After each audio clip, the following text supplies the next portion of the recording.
ಕೊಳವೆ ಬಾವಿಗಳ ಬಳಿ ಕೇಬಲ್ ಕಳ್ಳತನ ಮಾಡುತ್ತಿದ್ದ ಇಬ್ಬರು ಕಳ್ಳರನ್ನ ಸ್ಥಳೀಯರೇ ಹಿಡಿದು ಪೊಲೀಸರಿಗೆ ಒಪ್ಪಿಸಿದ ಘಟನೆ ಚಿಂತಾಮಣಿ ತಾಲೂಕಿನ ಮೈಲಾಪುರದಲ್ಲಿ ನಡೆದಿದ್ದು. ಚಿಂತಾಮಣಿ ತಾಲೂಕು ಕೈವಾರ ಹೋಬಳಿ ಪೆರುಮಾಚನಹಳ್ಳಿ ಗ್ರಾಮ ಪಂಚಾಯಿತಿ ವ್ಯಾಪ್ತಿಯ ಮೈಲಾಪುರ ಗ್ರಾಮದ ಬಳಿ ರೈತರ ತೋಟಗಳಲ್ಲಿ ಕೊಳವೆ ಬಾವಿಗಳಿಗೆ ಅಳವಡಿಸಿರುವ ಕೇಬಲ್ಗಳನ್ನು ಕಳ್ಳತನ ಮಾಡುತ್ತಿದ್ದ ಚಿಂತಾಮಣಿಯ ಸೈಫುಲ್ಲಾ ಮತ್ತು ನರಸಿಂಹನನ್ನ ರೈತರೇ ಹಿಡಿದಿದ್ದಾರೆ.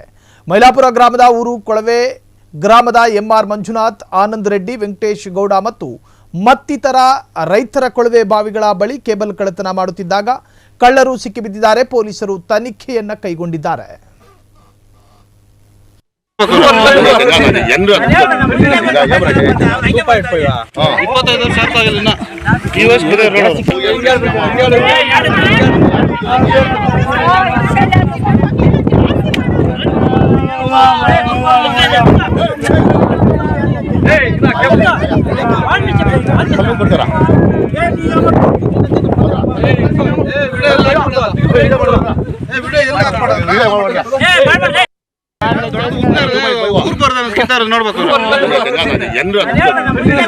ಕ್ಷಣ ಕ್ಷಣದ ಸುದ್ದಿಗಳಿಗಾಗಿ ಫ್ರೀಡಂ ಟಿವಿ ಸಬ್ಸ್ಕ್ರೈಬ್ ಮಾಡಿ, ಲೈಕ್ ಮಾಡಿ ಹಾಗೂ ಫಾಲೋ ಮಾಡಿ.